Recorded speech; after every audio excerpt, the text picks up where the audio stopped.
Hello friends, Radhe Radhe. आज हम इस वीडियो में जानेंगे महाशिवरात्रि त्यौहार की पुण्य व्रत कथा के बारे में।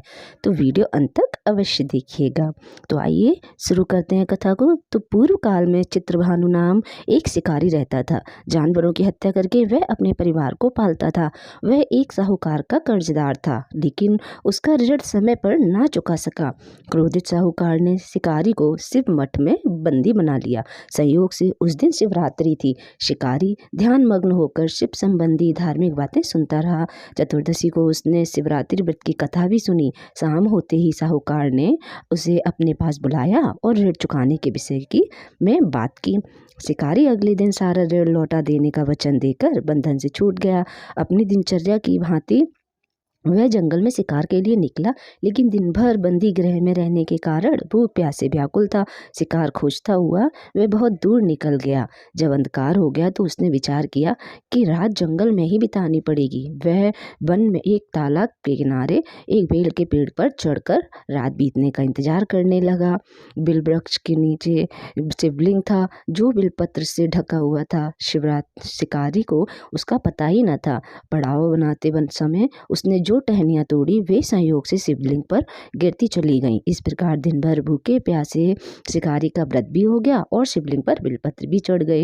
एक दिन एक पहर रात्रि बीत जाने के बाद एक गर्विणी हिरनी तालाब पर पानी पीने पहुंची। शिकारी ने धनुष पर तीर चढ़ाकर ज्यों ही प्रत्यंचा खींची, हिरनी बोली, मैं गर्भिणी हूँ, शीघ्र ही प्रसव करूंगी। तुम एक साथ दो जीवों की हत्या करोगे, जो ठीक नहीं है। मैं बच्चे को जन्म देकर शीघ्र ही तुम्हारे समक्ष प्रस्तुत हो जाऊंगी, तब मार लेना। शिकारी ने प्रत्यंचा ढीली कर दी और हिरनी जंगली झाड़ियों में लुप्त हो गई। प्रत्यंचा चढ़ाने और ढीली करने से के वक्त कुछ बिलपत्र अनायास ही टूटकर शिवलिंग पर गिर गए। इस प्रकार उसके अनजाने में ही प्रथम पहर का पूजन भी संपन्न हो गया। कुछ ही देर बाद एक और हिरनी उधर से निकली। शिकारी की प्रसन्नता का ठिकाना न रहा। समीप आने पर उसने धनुष पर बाण चढ़ाया।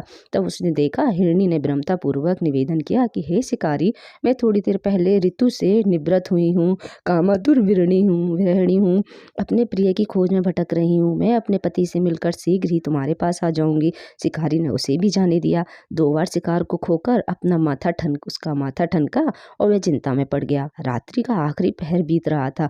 इस बार भी धनुष से लगकर कुछ बेलपत्र शिवलिंग पर जा गिरे और दूसरे पहर की पूजा भी संपन्न हो गई। तभी एक अन्य हिरनी अपने बच्चों के साथ इधर उधर से निकली। शिकारी के लिए यह स्वर्णिम अवसर था। उसने धनुष पर तीर चढ़ाने में देर नहीं लगाई।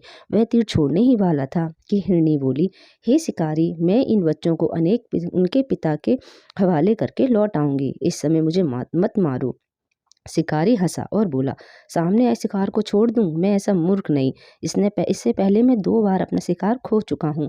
मेरे बच्चे भूख प्यास से व्यग्र हो रहे होंगे। उत्तर में हिरनी ने फिर कहा, जैसे तुम्हें अपने बच्चों की ममता सता रही है, ठीक वैसे ही मुझे भी। हे शिकारी, मेरा विश्वास करो, मैं इन्हें इनके पिता के पास छोड़कर तुरंत लौटने की प्रतिज्ञा करती हूँ।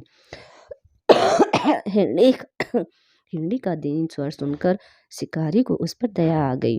उसने उस मृग को उसने उस उसने उसने